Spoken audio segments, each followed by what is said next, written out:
Buenas tardes a todos.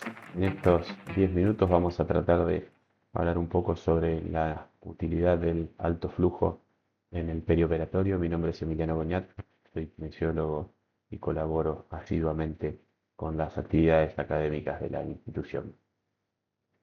Bueno, se define a la terapia con oxígeno a alto flujo, la cual tiene varios nombres de acuerdo a la bibliografía que consultemos, como a esa terapia de soporte respiratorio no invasivo en la que se administra una mezcla de gases que tiene la posibilidad de entregar oxígeno entre 21 y 100% porque se utiliza algún sistema de mezcla, a alto flujo, esto es en población adulta típicamente a más de 20 litros minuto y se usa habitualmente entre 40 y 60 para obtener los mejores resultados u objetivos.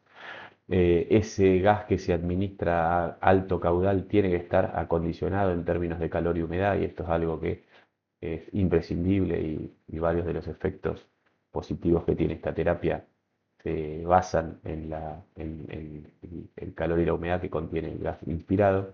Esta mezcla se administra mediante un circuito de una rama que en su final encuentra una cánula, que es una cánula nasal, un poquito diferente a las habituales con las que hacemos oxigenoterapia, debido a que es siliconada y tiene orificios de un calibre bastante mayor.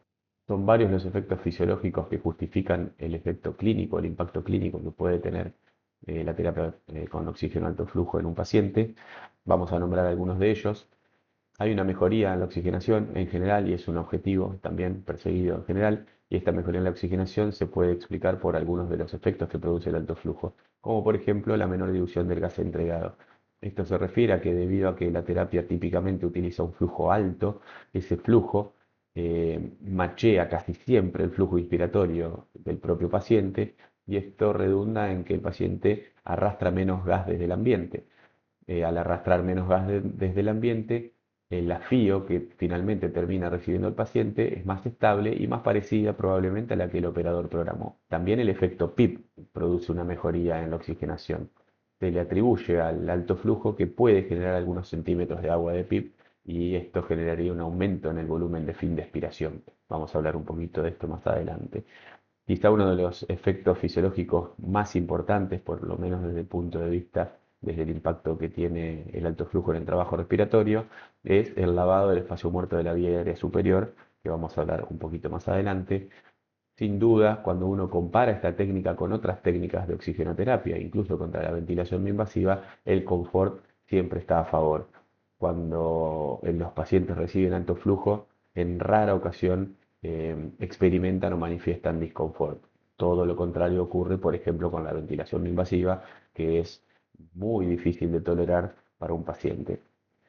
Hay un menor costo metabólico para el que utilizamos para el acondicionamiento del gas inspirado. Esto quiere decir, el paciente consume menos oxígeno para calentar y humidificar el gas, y esto podría redundar también en un efecto a favor de la mejoría, no en la oxigenación, sino en el contenido arterial de oxígeno.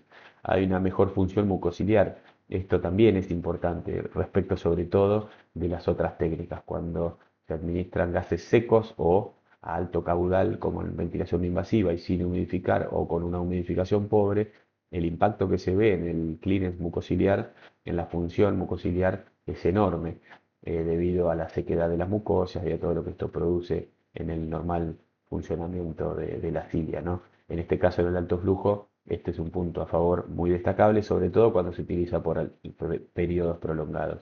Hay una menor resistencia a la vía aérea superior también, debido a que este alto flujo de oxígeno genera presión positiva en las narinas, en la vía aérea, y esto incrementa el radio de toda la vía aérea de conducción, y esto por supuesto redundaría en una disminución del trabajo respiratorio a través de una disminución de la resistencia.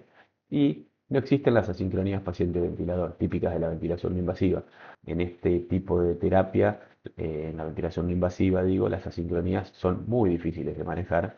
En cambio, acá no hay nada que sincronizar porque el flujo es continuo. Este es un trabajo conducido por Gustavo Plotnikov, un kinesiólogo de Argentina, en el que en voluntarios sanos Gustavo puso alto flujo en diferentes tasas de flujo y en diferentes posiciones, y evaluó con tomografía por impedancia eléctrica la, la ganancia de volumen de fin de expiración, ¿no? Mediada por la PIB, por supuesto. Este es el cambio relativo desde el paciente a 180, la persona a 180 grados, a 45, a 45 con 30 litros minuto y a 45 con 40, perdón, a 45 con 50 litros minuto, y lo que se ve en los dos cuadrantes superiores, o sea, las partes ventrales del pulmón, respecto de cero, es que hay un cambio, en un incremento en el volumen de fin de expiración, sobre todo ya con el cambio de posición, pero se ve más marcadamente que la ganancia de volumen más importante se da en las zonas posteriores y basales del pulmón, ¿sí? Y que acá el flujo incremental tiene un efecto positivo en términos de ganancia de volumen de fin de expiración, por supuesto, esto gracias al efecto PIB. Y probablemente el efecto más importante cuando pensamos en el enorme impacto que tiene en el alto flujo, sobre todo los pacientes eh, que respiran espontáneamente con falla respiratoria, ¿no? El lavado del espacio muerto superior tiene primero un efecto en que al sacar del volumen de la vía aérea el gas remanente de la expiración, que tiene dióxido de carbono, y reemplazarlo por gas fresco, la cantidad de oxígeno que termina teniendo la vía aérea para ser inspirado es mayor debido a que se reemplaza el dióxido de carbono por gas fresco, ¿no?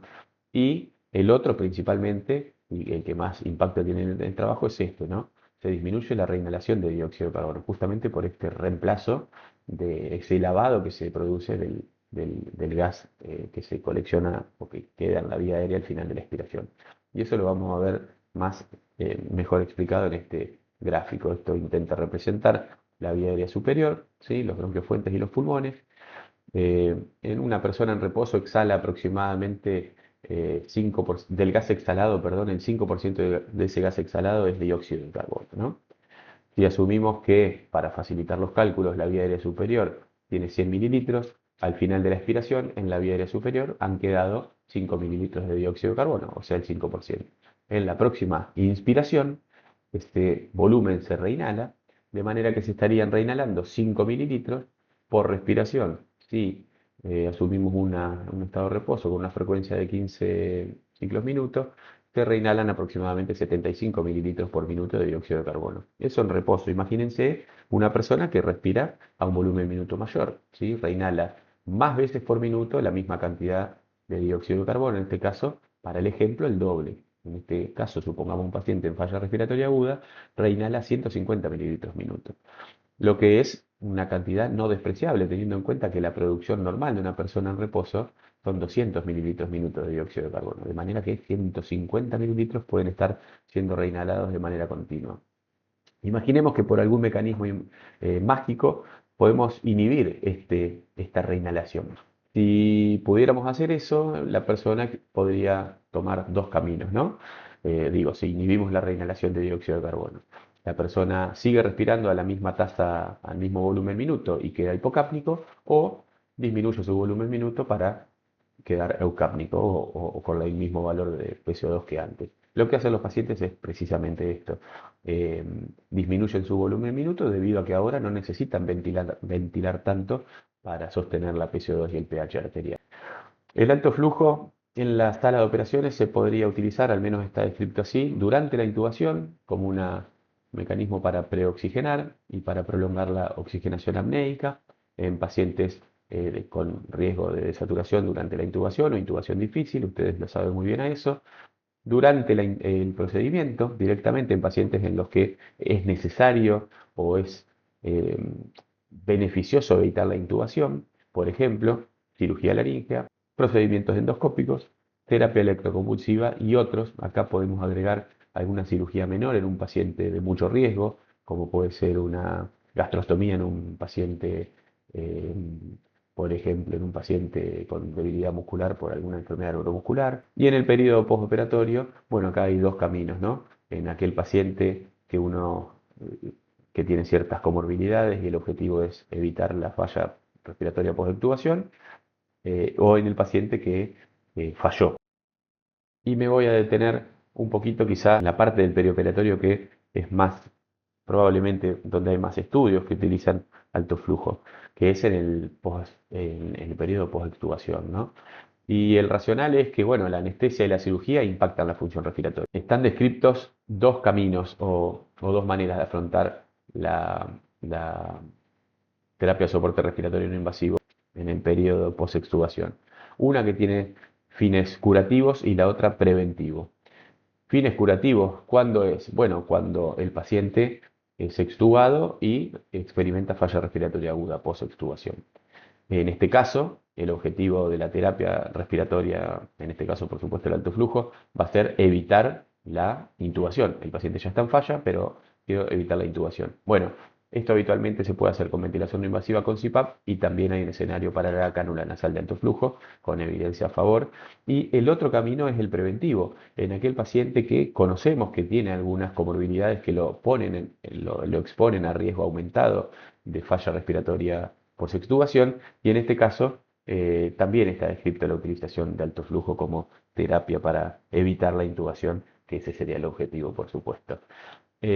¿Cuáles son los pacientes candidatos para prevención de falla? Bueno, pacientes con alto riesgo de desarrollar falla post-extubación, y los que están descritos son los de siempre, los pacientes que tienen apnea obstructiva del sueño, probablemente pacientes obesos, cirugía cardíaca, abdominal alta, perdón, cirugía del tórax o bariátrica, o que tienen comorbilidades asociadas. Los pacientes con EPOC, insuficientes cardíacos, los pacientes viejitos, los obesos aparecen acá nuevamente y los enfermos con una reserva respiratoria muy borderline. Y respecto del tratamiento de la falla respiratoria, este es el paciente que fue extubado y fracasó a la extubación y uno intenta poner alto flujo como rescate para evitar la reintubación. Bueno, en este escenario donde hay más bibliografía es en pacientes que han desarrollado hipoxemia en el postoperatorio, por el motivo que sea, pacientes con hipercapnia en el postoperatorio, ¿sí? Probablemente por efecto residual de la sedación, o pacientes que han desarrollado edema agudo de pulmón. Probablemente acá la indicación más acertada sea presión positiva, pero debido a que el alto flujo tiene un efecto en la presión positiva y disminuye el trabajo respiratorio, esto disminuiría la poscarga del ventrículo izquierdo, también lo podríamos colocar acá como una terapia que puede impactar positivamente en el paciente. Respecto de la implementación, bueno, lo que se sugiere es arrancar con FIO de 1, pero bajar rápidamente para no sobre oxigenar al paciente y tener una saturación PERI 92. El flujo es el que más explica los efectos positivos del alto flujo, o sea que arrancar con flujos altos y tener en cuenta la tolerancia del paciente, siempre priorizar el confort, sobre todo esto pensando en el postoperatorio, por supuesto que el paciente va a estar consciente.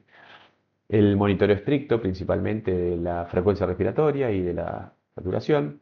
A la hora de empezar a desescalar el tratamiento, siempre primero disminuir la FIO y por último bajar el flujo. Recordemos que en términos de impacto clínico es el flujo el que probablemente tenga más o mejor pueda justificar el efecto clínico que tiene alto flujo. Cuando la FIO es baja, acá en la bibliografía dice menor a 5, bajar, y el flujo es menor a 20, probablemente se puede pasar a un sistema bajo flujo. Esto depende del contexto del perioperatorio en el que nos encontremos, puede cambiar, por supuesto. Bueno, espero no haberlos aburrido con esta pequeña cápsula de alto flujo en el perioperatorio. Les dejo un saludo grande.